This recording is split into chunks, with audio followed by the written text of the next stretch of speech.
Viewers, আমরা দার্জিলিং পাড়া থেকে বিদায় নিচ্ছি। এখান থেকে আবার আমাদের ট্রেকিং শুরু। আবার সেই উঁচু নিচু রাস্তা, ঝিরিপথ, ঝর্ণা। বান্দরবন মানেই পাহাড়ের দেশ, বান্দরবন মানেই সবুজের দেশ, বান্দরবন মানেই ঝর্ণার দেশ। আর ঝর্ণা শব্দটাই কেমন যেন রিনিঝিনি ছন্দময়, আনন্দময় আবহ জাগায় শরীর ও মনে। ইচ্ছে হয় ওর পানির সৌন্দর্যে আর শীতলতায় ধুয়ে ফেলি জীবনের সব কালিমা। আর তাই আমরা ছুটে চলেছি চিংড়ি ঝর্ণার পথে। পাহাড়ের বাঁকে বাঁকে এরকম দেখতে পারবেন কিছু দোকান। এখানে অনেক কিছু পাওয়া যায়, কমলা, শরবত, পেয়ারা। আপু, শরবত গ্লাস কত করে? 10 টাকা। কমলা 10 টাকা করে। ভিউয়ার্স, এই কমলা দেখতে পাচ্ছেন, এই কমলা হচ্ছে পার পিস 10 টাকা করে। আপনারা যারা আসবেন এখান থেকে শরবত, কমলা এবং পেয়ারা খেতে পারবেন। আর যে কমলার ভিতরে দেখেন কিভাবে কমলার জুস বানায়।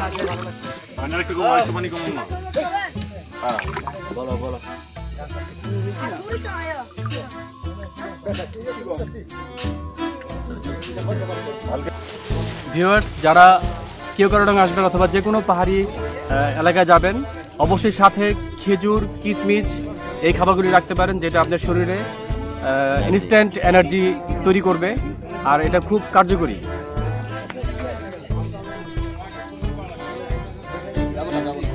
কারণ পাহাড়ে উঠতে গেলে অনেক এনার্জির প্রয়োজন হয়। এখান থেকে আমাদের রেস্ট শেষ, তো আমরা এখন যাচ্ছি বগালেকের দিকে। আর যাওয়ার পথে আমরা চিংড়ি ঝর্ণাটি দেখে যাব।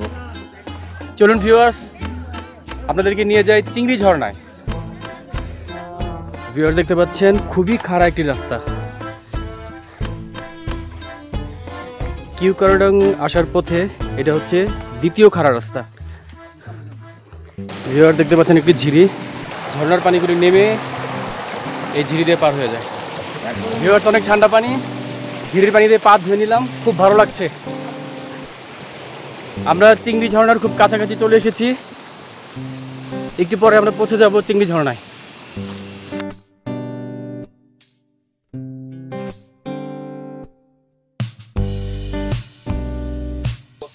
ভিউয়ার্স, পাহাড়ি রাস্তায় চলতে গেলে পানির প্রয়োজন। আর এখানে প্রত্যেকটি পাহাড়ের মনে মনে শরবত পাওয়া যায়, প্রতি গ্লাস 10 টাকা করে। তো আমরা শরবত খেয়ে নিচ্ছি।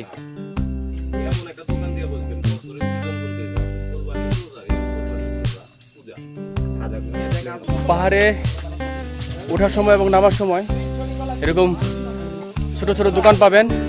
তো এখানে শরবত পাওয়া যায়, গ্যান্ডারি পাওয়া যায়, আর অনেক কিছু পাওয়া যায়, বিভিন্ন জায়গায় বিভিন্ন কিছু বিক্রি করে।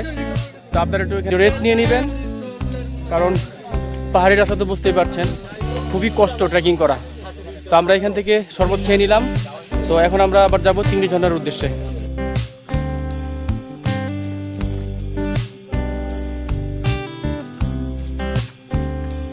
আমরা চলে আসলাম চিংড়ি ঝর্ণার কাছেই। দেখতে পাচ্ছেন রাস্তাটি কত গভীর এবং খুবই ভয়ঙ্কর রাস্তা।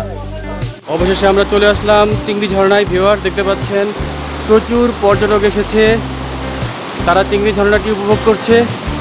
আমিও চলে যাচ্ছি আপনাদেরকে নিয়ে চিংড়ি ঝর্ণায়। এই হচ্ছে চিংড়ি ঝর্ণা। বগালেক থেকে কেওক্রাডং এর পথে ঘন্টা খানেকের পাহাড়ি পথ পাড়ি দিলেই এই চমৎকার ঝর্ণাটা পাবেন। প্রচন্ড পানির স্রোত ভিউয়ার্স এখানে। কিন্তু প্রাথমিকভাবে যেটুকু ঝর্ণা দেখা যায় এটুকুই কিন্তু চিংড়ি ঝর্ণা নয়। আসলটুকু দেখতে হলে আপনাকে বিশাল বিশাল পিচ্ছিল পাথরগুলো পেরিয়ে আরেকটু ভেতরে যেতে হবে। এই সম্পূর্ণ চিংড়ি ঝর্ণাটি শিলা পাথরে ভরা এবং খুবই পিচ্ছিল। পিচ্ছিল পাথরগুলো পেরিয়ে যখন ভেতরের দিকে প্রবেশ করবেন, দেখবেন অসাধারণ একটি ঝর্ণা। মোটামুটি অনেকটুকু উপরে চলে এসেছি। সত্যি ভিউয়ার্স, সুবহানাল্লাহ, প্রকৃতির অপরূপ সৌন্দর্য।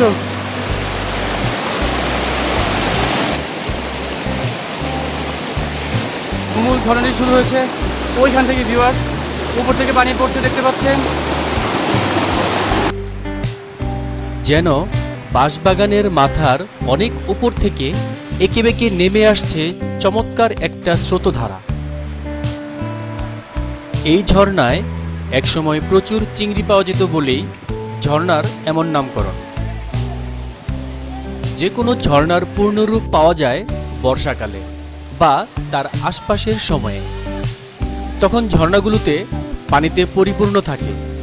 তবে আপনি চাইলে যে কোনো সময় যেতে পারেন এই ঝর্ণায়। চিংড়ি ঝর্ণা যেহেতু বগালেকের কাছে এবং কেওক্রাডাং যাবার পথে পড়ে, তাই আপনি যদি বগালেক ভ্রমণে যান তাহলে একটু কষ্ট করে চিংড়ি ঝর্ণাও দেখে আসতে পারেন।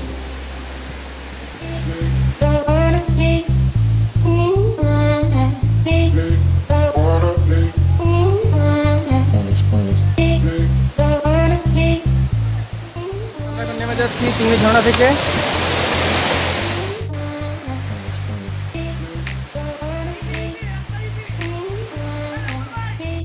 আমাদের এখন এই রাস্তাটি ধরে নিচে নামতে হবে। আমরা অনেক উপরে চলে এসেছি।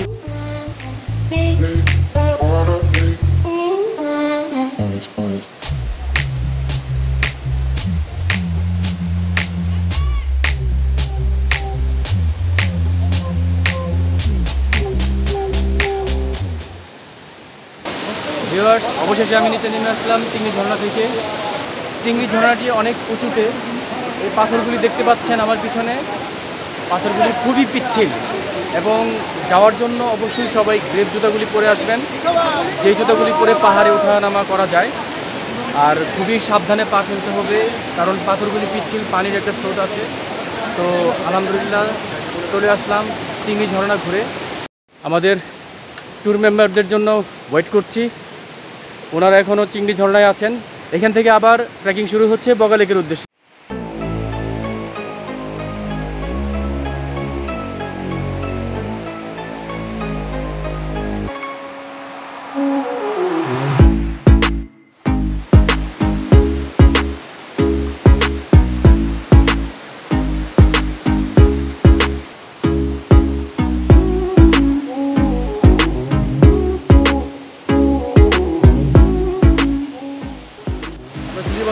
এসেছি অবশেষে পাহাড়ের মাটির রাস্তা শেষ। আমরা এখন মাটির রাস্তা থেকে পাকা রাস্তায় উঠছি। আমার পিছনে দেখতে পাচ্ছেন একটি বিশাল উঁচু পাহাড়। এই পাহাড়ের পরেই হচ্ছে বগালেক। আর এখন আমরা এই পাকা রাস্তা ধরে চলে যাব বগালেক। বগালেক কেওক্রাডাং আসতে হলে প্রথমে আপনাকে আসতে হবে বান্দরবান। ঢাকার বিভিন্ন জায়গা থেকে এস আলম, সৌদিয়া, সেন্ট মার্টিন পরিবহন সহ বিভিন্ন পরিবহন বান্দরবান আসা যাওয়া করে। জনপ্রতি নন এসি ভাড়া 550 টাকা ও এসি বাসের ভাড়া 950 টাকা থেকে 1500 টাকা পর্যন্ত। ঢাকা থেকে বান্দরবান যেতে সময় লাগে 8 থেকে 10 ঘন্টা। তো অবশেষে চলে আসলাম আমাদের সেই বগালেকে। খুব ভালো লাগছে। আর সেই পাহাড়টি দেখতে পাচ্ছেন, এই পাহাড়টি পার হয়ে আমরা চলে এসেছি। এবার আমাদের ঢাকায় ফেরার পালা, তাই কটেজের বারান্দা থেকে বগালেকটিকে আরেকবার দেখে নিচ্ছি।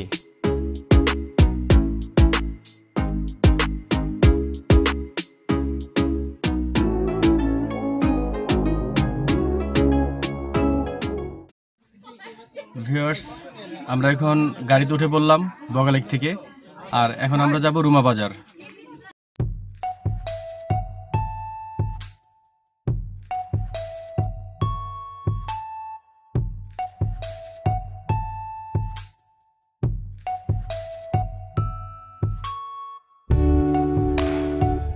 পাহাড়ের আঁকাবাঁকা পথ ধরে আমাদের গাড়িটি ছুটে চলল রুমা বাজারের উদ্দেশ্যে।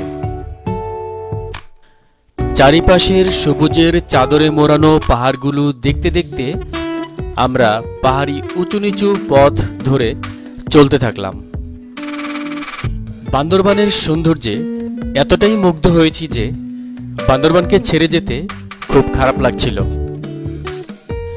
তাই বিদায় বেলায় গাড়ির সামনের সিটে বসে বান্দরবানের অপরূপ সৌন্দর্য মন ভরে দেখে নিলাম।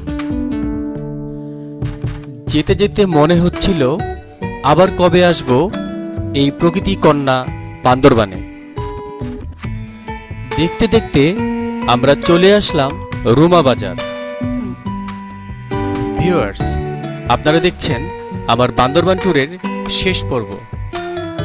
আবার দেখা হবে অন্য কোনো জায়গায় অন্য কোনো ভিডিও নিয়ে। সে পর্যন্ত সবাই ভালো থাকবেন, সুস্থ থাকবেন। যারা আমার চ্যানেলটি এখনো সাবস্ক্রাইব করেননি, প্লিজ লাইক করে একটি সাবস্ক্রাইব করে দিন এবং পাশে থাকা বেল আইকনে ক্লিক করে অল সিলেক্ট করে রাখুন আমার বান্দরবান ট্যুরের সবগুলো ভিডিও দেখার জন্য। ধন্যবাদ।